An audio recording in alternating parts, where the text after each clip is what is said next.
Afternoon, everyone. So I'm the one that talks when no one else shows up. So we're the Foliar speaker, and it's kind of a long story how we had for this afternoon people halfway through putting this together. Brian and I kind of decided to do the Friday afternoon with tomorrow.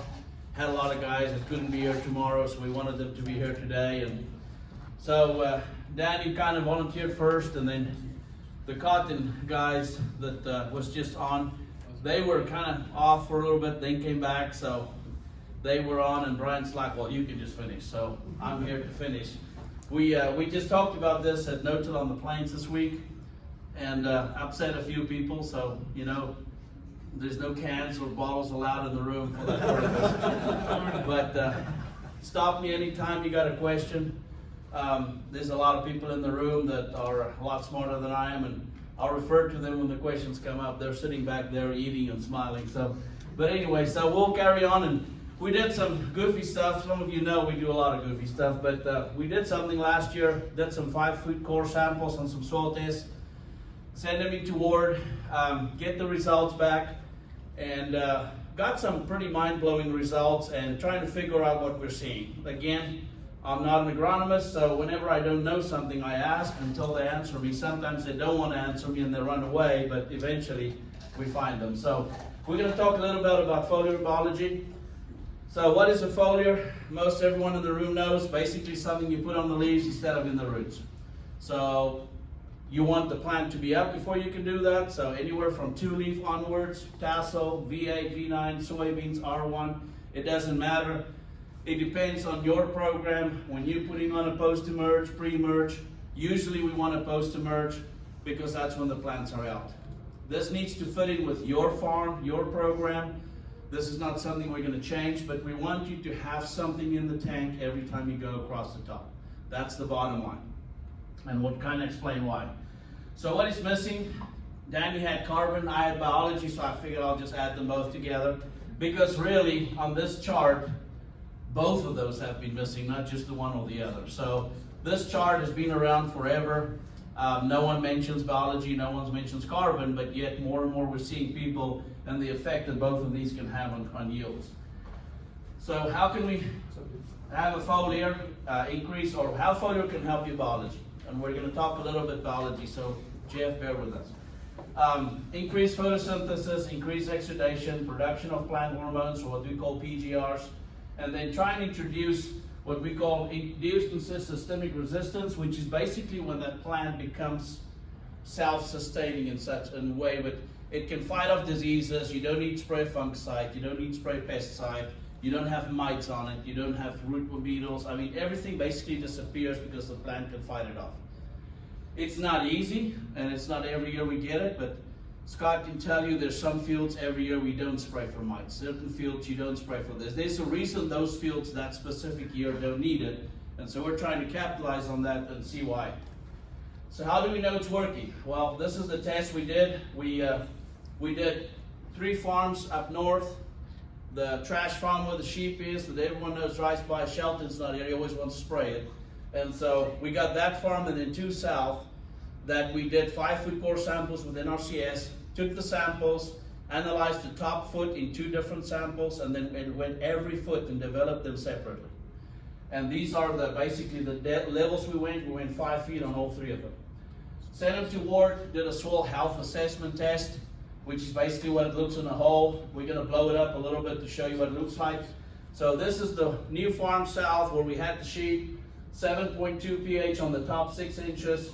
Basically, you can look through that. For the guys who always apply zinc, to give you an idea of the zinc we have that level about every foot. And so we got 50, 60 pounds of zinc available in a 5-foot deal. But we're not going to focus on any of the nutrients really for this exercise. We're going to concentrate on the pH, on the soil respiration, the carbon right there, and then the soil health score right here. Now that soil health score, if you've done a Haney test or a soil health assessment, is just a reflection of what's going on below the soil on your farm. It's not something that you can compare to the neighbor. It's not the same for soil types. It's not the same for areas. This is something you compare yourself with yourself, and you watch it improve or go down depending on your practices. So this was the top 6 inches. This is the total test. What you basically do, it's what they call a total nutrient digest. They dump a crap load of acids onto the soil and see what's there. And that's basically what we have in the top 6 inches on this farm. So 8,000 pounds of carbon, 1,400 pounds of nitrogen, 192 pounds of phos. You can go down that list, etc. As you can see, a lot of these is there, it's just not available. So the key is, how do we get them available? Because obviously we have more than enough to work with if we can access them. This was the bottom foot, 48 to 60 inches. Look what happened to our pH. Went from 7.2 to 8.6. Our soil health, our respiration went from like a 60 to an 8, and our soil health went from almost a 10 to a 2. So obviously, 3 things. We've been pushing down over the last 60, 70, 80 years. We have been pushing down a lot of salt, a lot of fertility down to that 5 feet level that we've seen here. We have some soil health down there, not a whole lot. When you look at the respiration, same thing. We have some breathing and going on with the microbes, but not near as much as what was in the top 6 inches. So this is the totals for the bottom one. So if you look at that one, look at phos in the top 6 inches. 192 pounds. Look at phos in the bottom foot. Wow. So it's worthwhile trying to access this, because obviously we have a ton of nutrients down there. So early observations. Our pH is pretty good on top. It's pretty crappy below. Some of the nutrients are lower on top, some basically good above. So question brings us, are we accessing those deeper nutrients? Are we not? Do we have the biology to use them? Do we see that down there? Or why are we not testing for these? Scott and I have talked a bunch about this. I'm not saying go out and to do 5 feet core samples every year, but when we work up a soil test and we work the 200 or 300 bushel corn crop for the next year, we can't just focus on the top 8 inches, because obviously there's a lot more below that, but we still just calculate everything in the top 8 inches when we work on the removal rates from the lab and what our yield goal is. So we're over applying because we're assuming that corn plant's only drawing from the top 8 inches, but we're actually drawing 4 or 5 feet deep. So we need to somehow keep that in consideration when we start doing these recommendations. So this is Scott's Pride and Joy Carson right next to him. This is our probe down south. I find times where it worked because it was not working and drowning out at some times, but this is the field. This field was literally standing in water, had clear crystal water running out probably 7, 8, 9 days between rains. On this field we had 6 or 7 rains. Not a single one of them was below 3 inches, and every one of them came in within 20-25 minutes. Had roots July 3rd, July 15th here, July 18th here. So about July 18th, and you can probably look and tell, but I'm guessing 10, 12 leaf is what we started getting about 4-foot roots. So we have the roots going down. That's right after the last rain. Things look pretty good for a time period here, and then it's got dry and hot. But anyway, so we got 4-foot roots about before tassel. So self-imposed observations, questions. Our roots seem to go down without a problem. Even on the newer farms, it takes a week or 2 longer, but they're going down. So are we delivering sugars down there? Is the plant actually associating with the biology down there, or are we roots just accessing water? If there's no biology, what are they doing down there?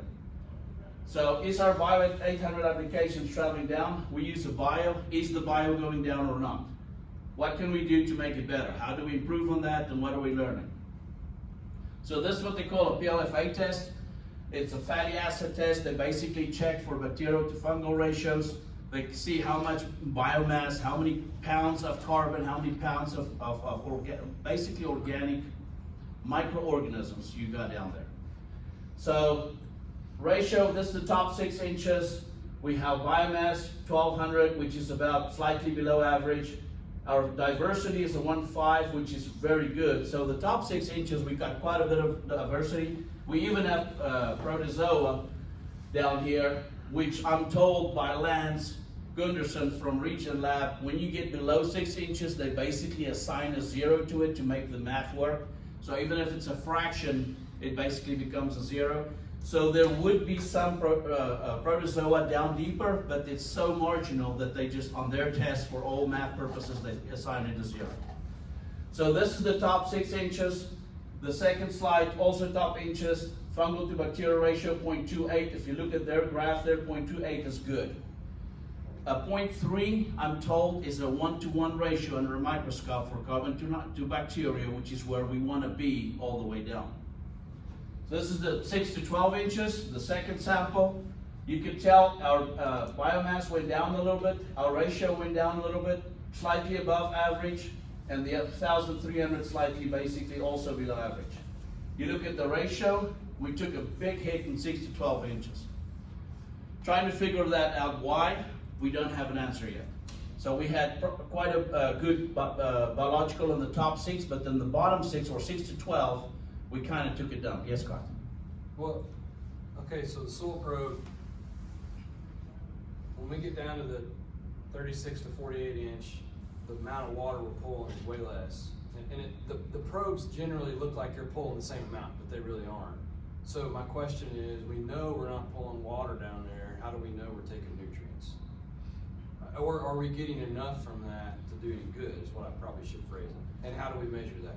That's what we're trying to figure out. How do we measure how much? Okay. So I'm being told the 3 things the root's going to try and get down there: oxygen, water, and food. And they will not be going down there if they don't, if there's not an exchange for those nutrients. And Dave's sitting behind. Dave can maybe ask more about that or tell us more about that. But why would the roots go down that deep if one of those 3 things are missing, or if all is missing?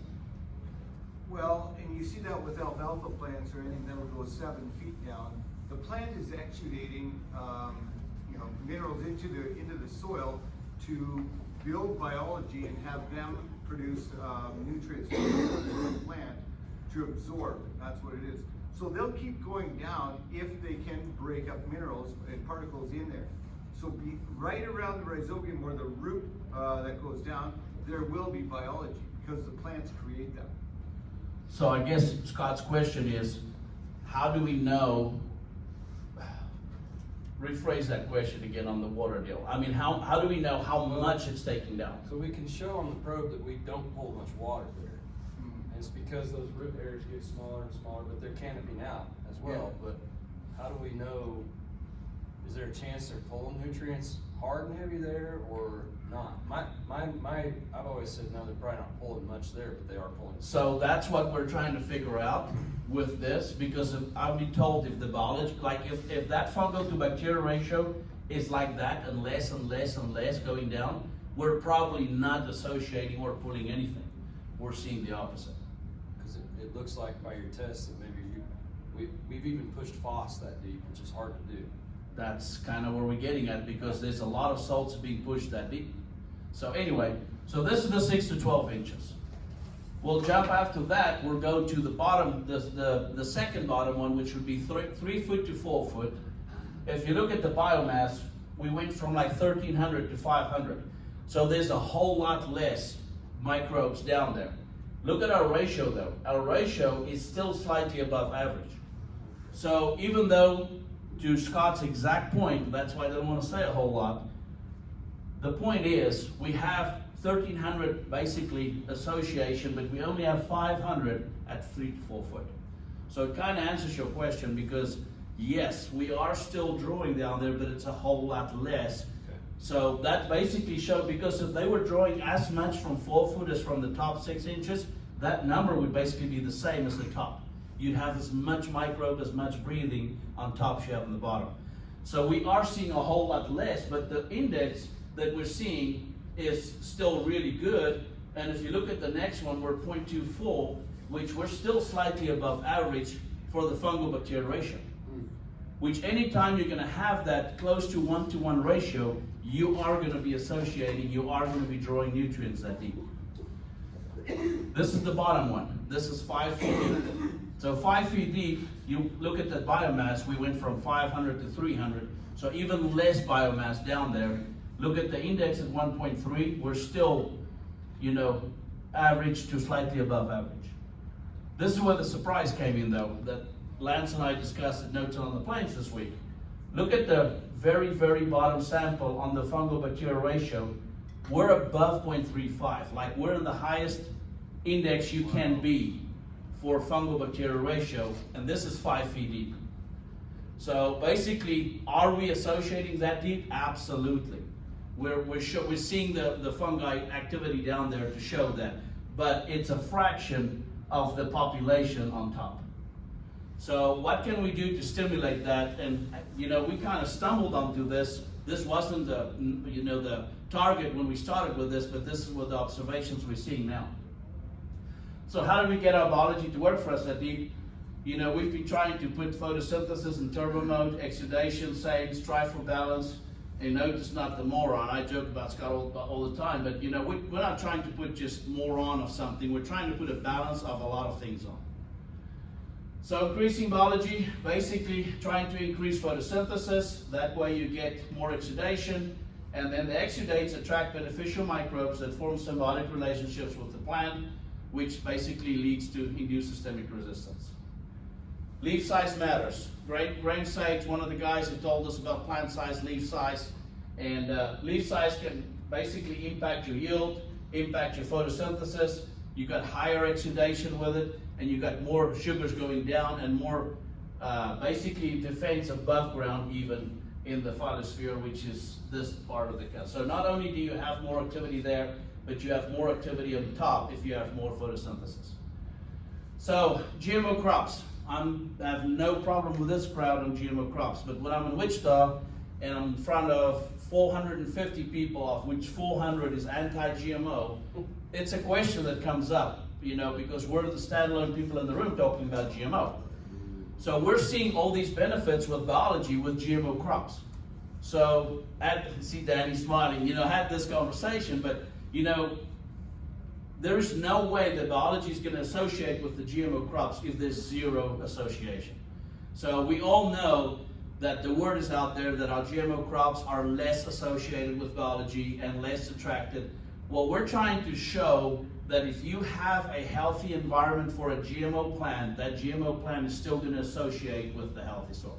So basically, you're bypassing almost in a sort of a way, making that plant think he's not a GMO plant because there's enough of everything for him, and you're putting him in an environment where everything's not on a platter. He still has to work for it just like any other plant. So building blocks of photosynthesis: calcium, magnesium, phosphorus, boron, and then sunlight, water, carbon, enzymes. We're not going to waste time on that. We're going to spend a little time on this. If those of you that haven't seen it, try and figure out more about it. It is the key that we try and play with. We try not to screw it up. This is basically our Bible of nutrients that we try and follow. And if you look at everything, this is antagonism and stimulation. And so if you over-apply one, it affects something else. If you under-apply one, it affects something else. If you can keep this circle in balance on what a plant needs, everything else happens.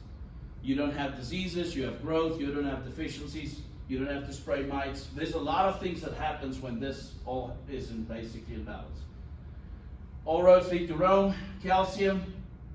I see there's quite a few retail outfits now that's starting to focus more on calcium. They're about 50 years behind, but it's nice to see it. Calcium is the trucker of all nutrients. If you're calcium deficient, you're not going to exudate. You're going to co-leaves in the day. You're not going to breathe at night. You're not going to restore at night. This is when corn starts flashing. When you have calcium deficient and you have a heat wave, that corn can't respirate, can't move nutrients, it can't breathe and recoup at night. So improves the cell wall strength, better cell wall integrity, and it increases the induced systemic resistance. We've already talked about this. This is basically just what the definition is of ISR. Yes, sir. Go back one slide. Tell me why we flashed corn this year based on what you're talking about there. When you're building, you can't, so in the day, you're basically excess building than what you can move at the time with the heat. Okay. So if you have ultimate nutrients, you should be able to slow that down. When that plant is in a stress resilient mode with enough potassium, enough silica, enough selenium, that plant should be able to slow itself down to accumulate those sugars to give it time to respirate at night. So therefore, it was wet, it didn't root in, and you didn't have enough of that. We were anaerobic for 8 weeks. Gotcha. When you're anaerobic, really nothing happens. I mean, you try and keep it alive with what we've been trying to do, over every week, 2 weeks, but you're basically anaerobic, so you're not feeding anything, you're not associating with anything, you're not getting help from below because everything is in drowning mode. So that doesn't give the plant the time to respirate or transpirate basically away from the day. But when you get an overload like that and it has nowhere to go with it, yes. Anything add to that, Dave? So just the thing that calcium is immobile once it's in the plant, so you need boron to allow calcium to flow into the plant.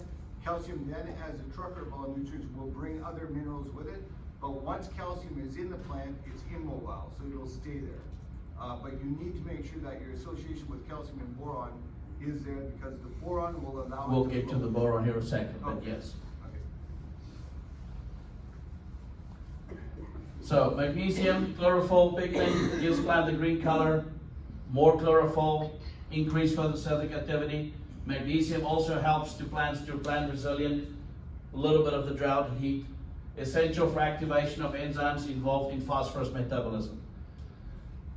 Phosphorus, vital row root development, highly beneficial as a foliar because of pH problems usually in soils, vital for flowering, fruit set, higher yields, higher crop. Here's the boron. So essential for plant development, growth, crucial in formation, cell walls. Basically the bottom one is the one that Dave was just talking about. Boron's the steering wheel for nutrient flow and is a calcium synergist.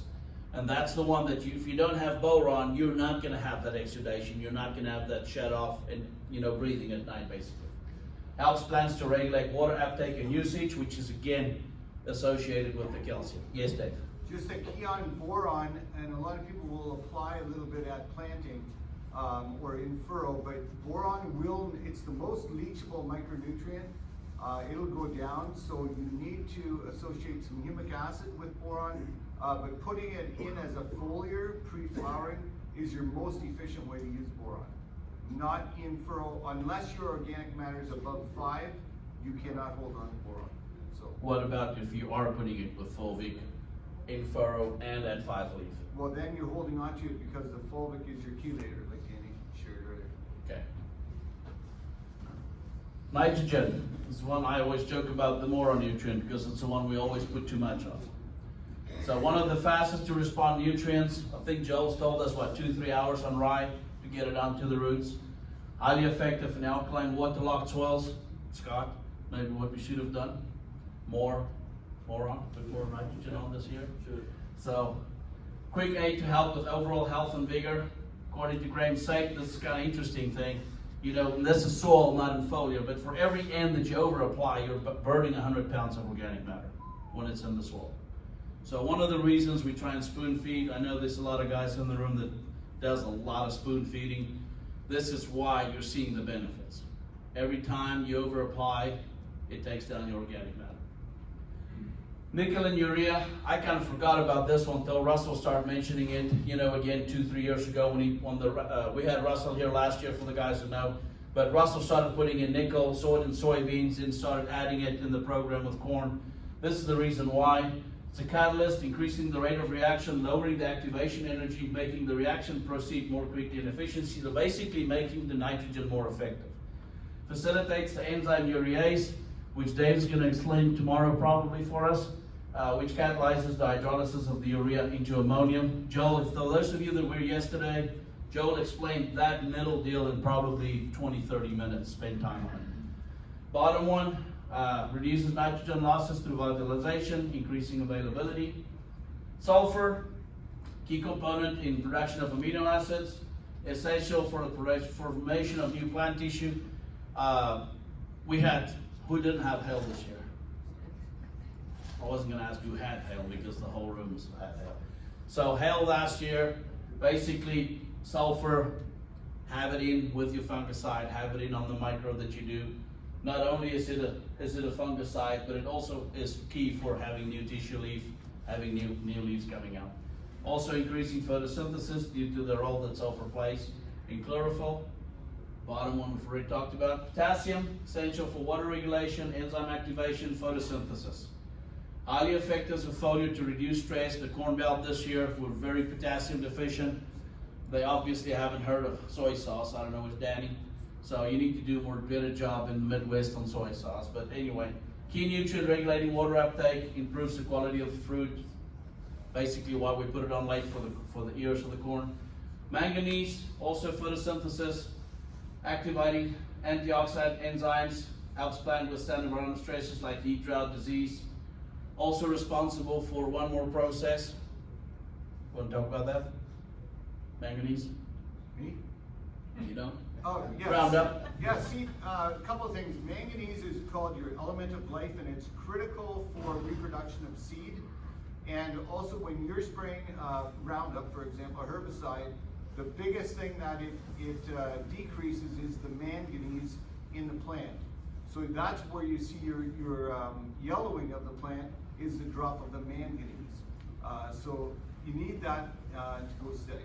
So manganese every time, and I didn't have it here, it's one of the ones I took out for the non-GMO guys. But anyway, every time you spray Roundup, try and have some manganese in the tank.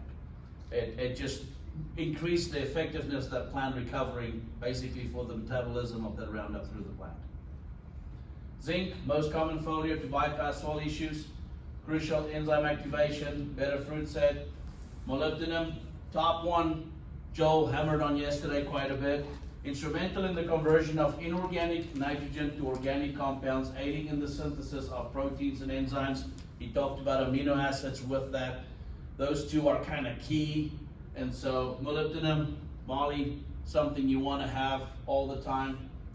Enhances the plant's ability to fix atmospheric nitrogen. We talked about that a little bit yesterday too, on corn and soybeans both. Not so much in corn as in soybeans, but a lot more in soybeans. Iron chlorosis, iron necessary for the synthesis of chlorophyll. Why you see the yellowing, you're shorting chlorophyll, so your plant's not photosynthesizing as it should. Key component of enzymes involved in energy production and photosynthesis. Vital role in the metabolic processes of plants. Copper, organic guys do a lot of copper. Way better to apply it foliars in soil, to not have soil toxicity of copper. Basically, it's a natural fungal and bacterial. Suppresses spread of certain viral infections. Enzyme faction, copper can improve photosynthesis, nutrient uptake, so you don't have the toxicity when you do it as a foliar. Cobalt for legumes, key component, nitrogenase, enzyme responsible for converting atmospheric nitrogen, foreign plants can use. Again, Joel talked about that yesterday, probably 20 minutes. Big part of legumes, crucial for B12. Silica, talked about it yesterday, cell wall strength, rigid plants, flaking plant wall thickness, aphid, sugarcane aphids and sorghum. That discussion came up yesterday. It's one of the key deals. We're just starting to look at silica with some of Dave's products. We're not very knowledgeable in this deal. We're learning, but as we're learning, we're seeing how important silica is. Selenium, crucial role in production of antioxidants. Also immune system, also photosynthesis. Aluminum, Joel kind of chewed my ass coming this way because I had talked to him about aluminum. And it's one of the most under-researched products there is, because as a foliar, it's actually a pretty good product to the plants, but as a soil deal, it is very toxic. And so Joel wanted me to add the bottom after I had the top in. He's like, yes, as a foliar, there's a lot of value to aluminum, but in the soil, you don't want to do it. And so I added that part today that, make sure that in higher pH soils, it's not that big a deal. In lower pH soils, 4-5 pH, aluminum toxicity is a real thing. So for us out here, high pH, not so big thing, but be aware on the bottom part. I mean, we're talking foliar, not bottom. Aloe, Michael Thompson wanted me to bring this in. Basically, aloe is a good fungal bacterial, also aids in plant disease. The bottom one is actually the one I'm more focus on spraying aloe can make your plants more drought and stress tolerant. So a quick deal, I think Dave's got some aloe deals there that he can show you, but aloe is one of them. Molasses, I think everyone in the room's used molasses. We're not going to spend much time on it, but basically contains sugars, carbs, helps to attract and retain beneficial insects such as ladybugs and lacewings, and then stimulate the production of phytoalexins. Seaweed and kelp, a lot of seaweed and kelp products out there.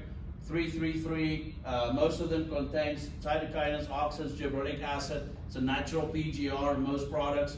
Pretty good product to use. We saw a lot of really good green up this year by using some seaweed extracts after the rains when we had yellowing in spots. We put that on, we got some really good natural PGR out of those products. This is the one that I talked to Robert up front here a little bit. So something we've been doing for the last 2-3 years is reducing rates. Instead of running a full rate of a product, we've added 5, 6, 7, 8, 9, sometimes 15 products together, but all at a very, very fractional rate. And we're seeing some really great responses out here, what I call in the desert in your guys' country, by doing it. We don't have $2,000 an acre organic crops. We can't spend $80 an acre on a pass. So we're trying to make it down where we are having, $200-300 basically return on investment on non-irrigated. Even on irrigated, the margins are pretty tight.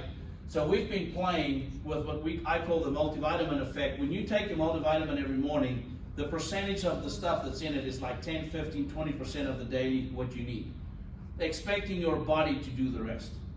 We're trying to do the same thing with the vitamins on the plants. We're trying to give those plants a little bit of everything 2-3 times through its life, expecting that plant to stay healthy, stay in balance, and produce the rest. That way we can keep the cost down and we can get guys' profitability back without having to fight a single element at a time that's deficient. How to balance, don't over apply. More is less, less is more. Do not be afraid to try things. And then the bottom one, again from grain, soil pH becomes self-adjusting when calcium, magnesium, potassium, and sodium are in balance. We've changed up North Farm, pH went down 1.2, 1.3 from 8.4 to about a 7.2, 7.3. South Farm, we're, Scott, 6.9, 6.8, 7.2 in places. So the South Farm actually has a lot better pH. Cheap Wild West, we all live in the cheap Wild West. We don't want to spend money on things, we want to do things cheap. And that's basically what we're striving for. What I highlighted basically, some plants form symbiotic relationships with the fungi or the microbes. Plants alter their physiology to prioritize the use of available nutrients. Over time, plants can genetically adapt to lower nutrient availability, and plants exhibit a range of adaptive strategies to thrive in nutrient-limited conditions, basically where we are. So as you start teaching those plants not to have everything there for them on a platter, those plants actually start digging for food and starting to, associate with the fungi, associate with the microbes to get their food. So avoid applying in the heat of the day. Always put it out with a carbon source like fulvic. Try and always add nutrients when you make a pass. Best time, according to grain, 6 days before a full moon.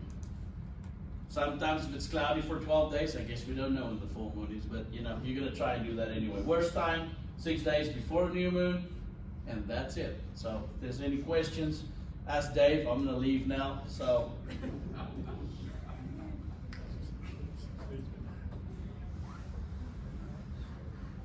Anyway, yeah, if you guys got questions, like I said, there's a lot of smart people in the room. We'll try and answer them for you, but that's basically in a nutshell. Jeff? Oh, Scott, you better get all that written down before I'm gonna have to spray on my crop this summer. Andy? When did they pull those biology samples? September, I think. August, September, October. Whenever it freezes, right, you end up losing a bunch of soil biology. This was before the freeze. Yeah, but just wondering if you got biology started below like our frost line, if I would imagine so, because we're not that deep frozen and they'll keep going, because obviously there's biomass and there's, if the roots go 4 foot deep, they have food 4 foot deep. They're gonna be feeding on those decaying roots over the winter, so I would assume they're gonna stay alive. Like earthworms, I mean, you know, they'll go down when summer first rains in the spring, they still back up and they're there, so, you know, they don't go away or die, they're still there. Yeah. Any other questions? Travis, you're pretty quiet up here. I have no questions. Yeah, can you tell us about that?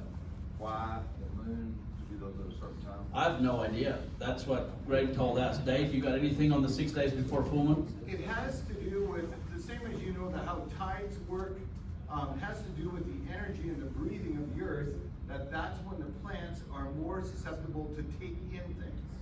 So that's how it works. It works with moon phases to do the same with the tides.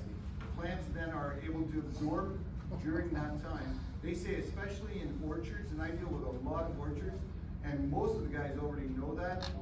They do all their foliar spraying in the orchards based on moon phases. So it works the same on every crop, but orchard guys know that quick, so I knew that before. Corn growers just doubtful guys. They just don't know what to spray. We just spray when the wind stops blowing. Is when we spray. we don't watch the moon. We watch the wind. That's pretty true. So, any other questions? Richard, anything more?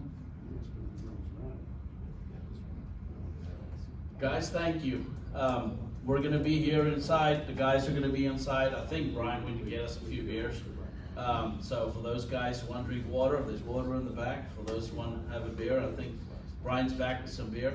So appreciate you guys coming, and we'll be going here at 9 o'clock tomorrow. Is Mr. Ben in here? Oh, he's in the back. So Ben's in the back. He's gonna start off tomorrow morning at 9. You wanna stand up, Ben, so people can see you? So Ben's from Corteva. He's the enlist specialist from Lubbock. We've had a lot of questions on the effectiveness of 2,4-D and enlist, on some of the enlist programs. And since that's a lot of direction some guys are going, we couldn't get him last year, but we got him this year, and we really appreciate him coming all this way. It might not be an easy crowd tomorrow, but they'll be here, so appreciate you coming out. But Ben will start off tomorrow morning at 9, and then we'll go from there. We got the labor guy inside. For you guys got questions for him. Actually, he's in the back there. You want to get up, Jeff? So that's Jeff from H2A Labor. He came all the way from North Carolina. Answer H2A Labor for you guys that know. I mean, there's a lot of guys around that's already went to the H2A route, and so Jeff's here to answer questions and help those guys, and we appreciate him coming all the way from North Carolina to come and answer questions and make time for us. And then Dave, we got Dave going tomorrow afternoon. I think you're last, I'm not sure, but anyway, Dave's on the program tomorrow. I'm trying to think what I'm missing here.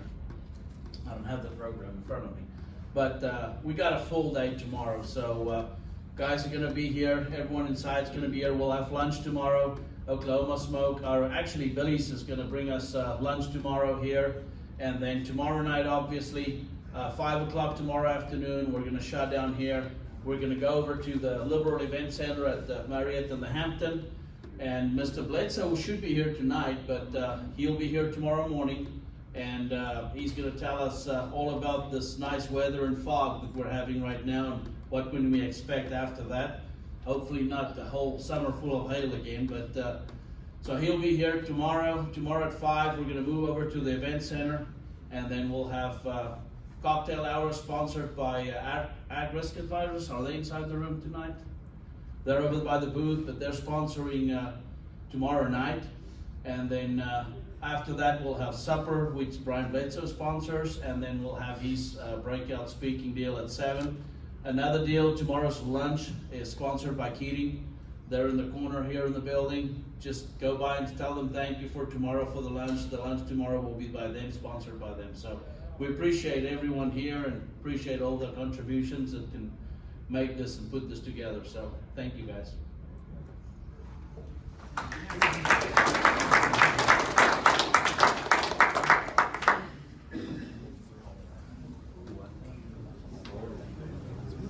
lot of things. wrote it all down. I'll pass them on to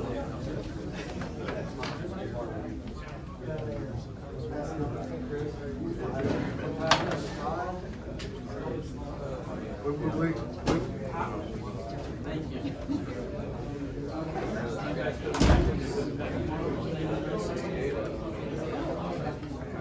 Oh, you gonna stay here? There was some beer shows we were talking about.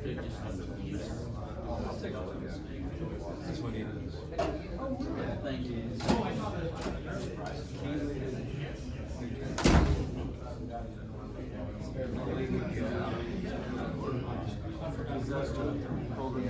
Mary, stop this. Trying to see if she stopped this or not. Yes, sir. Was that your field? Was that I didn't get the history on it. Was it like a really good field that's been in production for a long time? Or It's only fourth year. fourth year? Scott's the ones helping me with it. Okay. But the probes is his, actually Yes. Carson's. And so this one was corn. Before it was oats and triticale. Before that was sheep. And so that corn is now barley. The barley will go to cowpeas. Cowpeas will go to corn. Okay. So it's like a four-way rotation. We're going there, and but yeah, we usually at around. I always like around 5-6 foot. We usually have 4-foot roots, and it's something he's been kind of playing with. And we've left some probes over the winter sometimes, trying to see how much what is it coming up, is it going down? Just to try and play with it. But Have you found out? Is it coming up or coming down? we're actually seeing it coming up. He's calling it capillary heat or something. But we got so Grow Guru is inside here, and Carson's actually putting a Grow Guru probe in for us this year, which they actually bury a foot below the swell, and then it's 4 foot deep, so it's going to be 5 feet deep, and then we don't have to take it out, so it stays in 5 years. So that we're going to do one of those this year. We're going to do it in alfalfa, because I want to see how deep alfalfa roots go. And on the corn, we'll go with the normal Aquaspy 4-foot probes that he's been doing. But we try and do a probe on every field.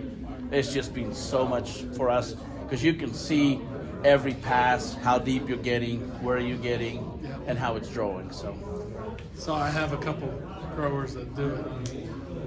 I think it's just awesome information. Oh, it I know is. you can't do It nothing is. about it, but it's No, very but like informational. when we was getting this rain, Yeah. the plants look hurt and everything, and we're like, we got to start the pivot. And you look at the probe, you're like, hell no, you don't want to start the pivot. You're just going to flood all shit out. And so it's like, then we leave it, and it's like, okay, we got 4 days left, you bet. And then You better go and then it home. rained 3.5 inches. We're like, okay, but we literally didn't start pivots till almost first week in August. Ours, I think we started up July 10th or something. On some of my our stuff. bad was the same with the good. We didn't have a single rain less than 3 inches. Like we had nothing, it was just a half inch or an inch or something. Not like that. Oh yes, I'm trying to think my multiplication, but we either had 6 or 7 events, and 4 of them was over 70 mile wind.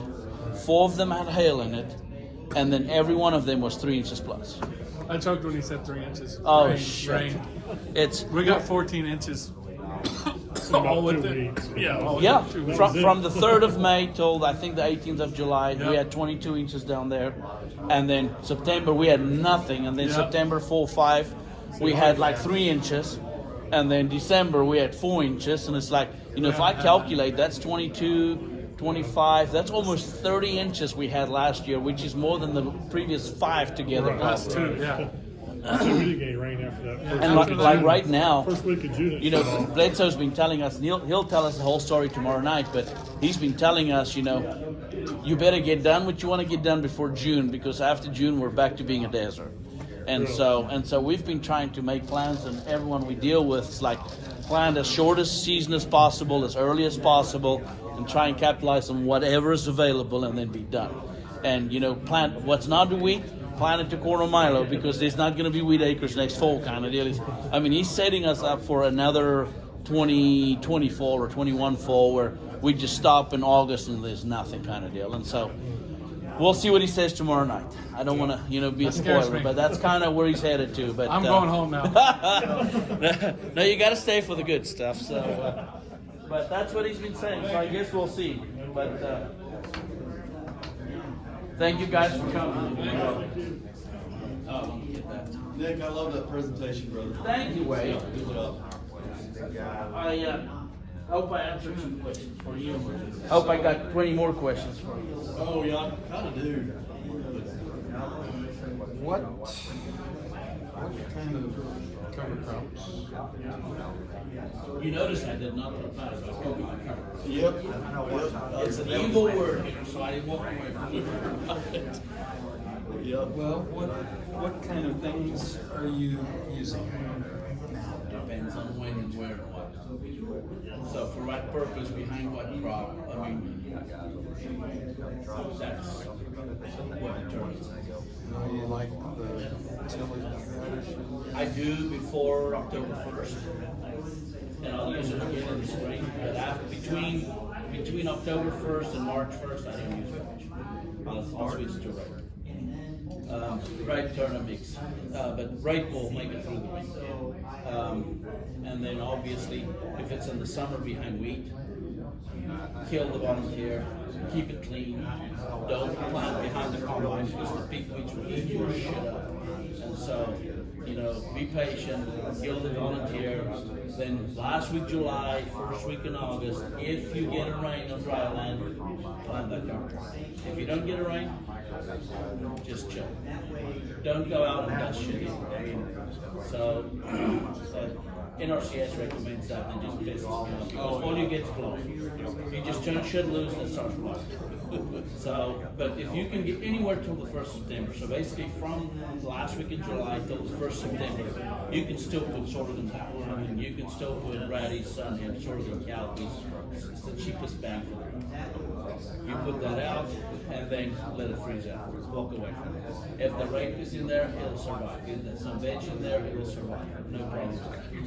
So, and then you plant milo. You know, tell your milo, corn, almond, whatever it is. If you want to strip the cotton to get it warm, strip the cotton. Don't let people, oh, you can't strip the last year. Strip the you got to get that one strip. You got to talk to Kelly. Kelly and I have talked. Kelly is one of the most promoters of soil health, but he'll tell you need to strip the cotton to get it up. What do we do? We're gonna lock all the doors tonight, right? Fine, we can. That's the key. Okay, I just wanna make sure, otherwise we'll lock them if we want to. No, we're gonna be here all night.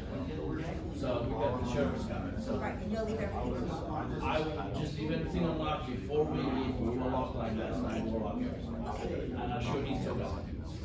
What's ready for it? We'll see you at Beverly. Made a total movie. Oh, we won't see you, but we'll be here Saturday, okay. We'll be here. Thank you so much. You're welcome. Have a good weekend. So, but yeah, I mean, then, we're not a Bible carrying people. You gotta do what you gotta do to make your farm profitable. If you gotta run a sweet pass to have wheat, then you gotta run a sweet pass to have. If you gotta run a strip to cotton to make it worthwhile, you gotta run a strip. Now, obviously, if you can no-till and you can plan a little later, you can make it work, then obviously that's better. But I run a sweet pass almost always ahead of my wheat. Two things I get a better stand. Wheat is very bacterial. We love bacteria. When you till the soil, you kill the fungi. Which they tell you is really bad. And it is, because you kill the fungi. Well, wheat thrives in a bacterial environment. So when you run that sweet pass and your milo stops right ahead of the planter, you release a little nitrogen, which burns carbon. You create a bacterial environment. You still recording? Yeah. Oh. Oh, no, it's okay.